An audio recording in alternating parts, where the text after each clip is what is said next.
intro a little short because I want to make sure that these guys get their full 90 minutes, otherwise they're going to be mad at me. But I do want to talk about a couple of things. And one of them is what I like to call, I use the word false dichotomies. Does anybody know what a dichotomy is? What's a dichotomy? Do you have any idea? Dichotomy. Very good. Yeah, okay. So when you say something, okay, thanks, Gina. So when you say something comes as a dichotomy, if you use dichotomy, does it mean a pair together, or are they? They're split, right? Normally, it's like we're saying, this is over here and this is over here. And as you know, the old saying goes, ne'er the twain shall meet, they don't go together, right? And it's either or, right? So if you do this one, then you can't do this one. Or if this one's good, the other one is? Right. If this one's black, the other one is? This one's tall, the other one is? Right. Get it? Does that make sense? So in other words, normally if we have a dichotomy, is we were saying that this works, but this doesn't, right? And I want to make a comment, but I also will add something in before I make it, because it's not intended as a knock against what was said last week. Because what Evan and Sister Rose did in their presentation is they put up some dichotomies to explain the differences. And that's a good way to use a dichotomy, okay? Is to say, this and this have differences. You know, you can use the Venn diagram approach. Have you guys seen that? You know, where Venn diagrams, like you have category A, category B. It could be maybe, I don't know, ties and louds, right? Loud people and tie people. And so then you have, you know, okay, both of them speak tie, a version of tie. Loud is pretty close to tie, right? You know, both of them grew up in, or, you know, their heritage is similar. Differences, you know, would be where they live geographically, would be some of the backgrounds historically, right? So those things, the common things will go in the middle, and then the differences will go either on the tie side or the loud side, right? That's what we talk about Venn diagrams. Dichotomies are good if you're using them to explain. And that's what they were doing last week. I wanted to make sure, though, that we don't get the idea that you use one, you don't use the other. Give me one example of one that you were talking about. Can you give me one example? Pardon? Expository versus?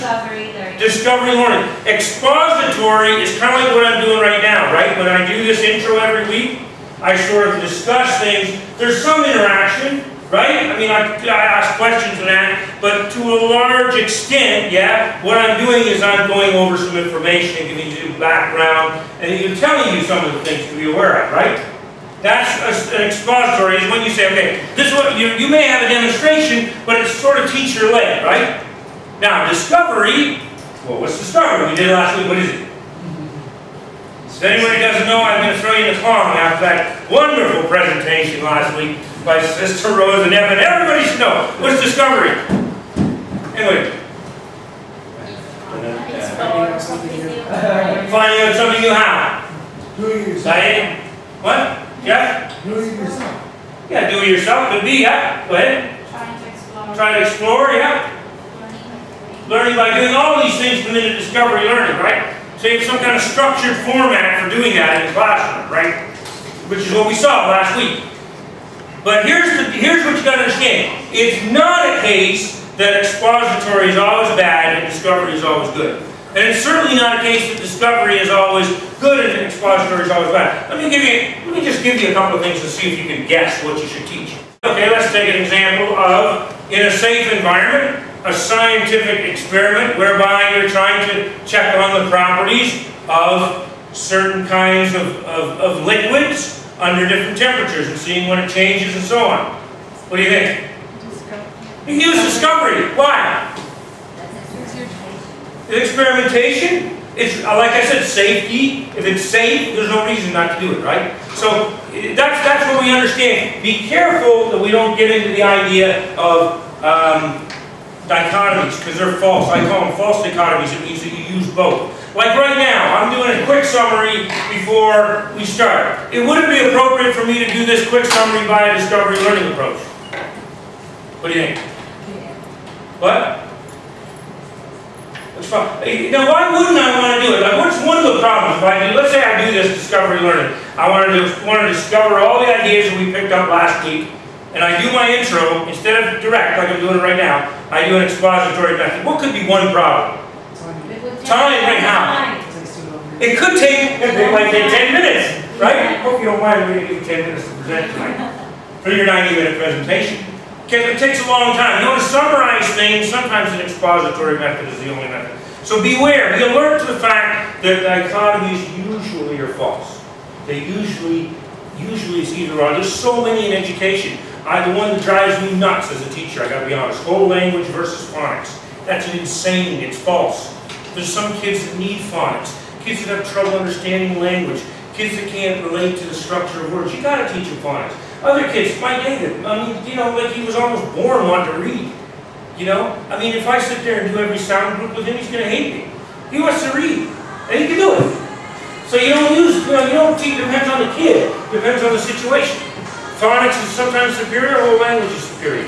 But you know, we've been through years of this in education. You know, we went through about a 6 or 7 year period. Whole language is terrible. The kids don't learn anything, let's not use it. So they threw out all the whole language books and brought in all the phonics books. And then about 15 years later, it went the other way. And now it's kind of, I think it's sort of more whole language right now, is the in thing. So you know, you can go and probably do seminars and pay all kinds of money if you teach about whole language. If you teach about phonics, they'll say, oh no, that's bad. That's crazy, it really is crazy.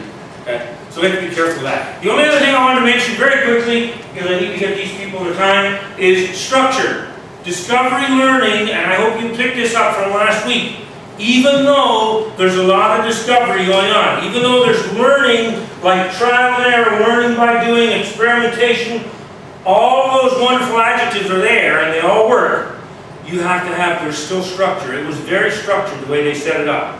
The structure may be looser in that there's more room, there's more space for people to undertake their own activities, but the structure is still there. I sometimes have seen people in these situations go, okay, it's discovery. You know, throw a bunch of toys in the center of the room and let the kids fight over them. You know, you'll have a battle if it's the little kids, you know, the little ones, kindergartners, good luck, you know.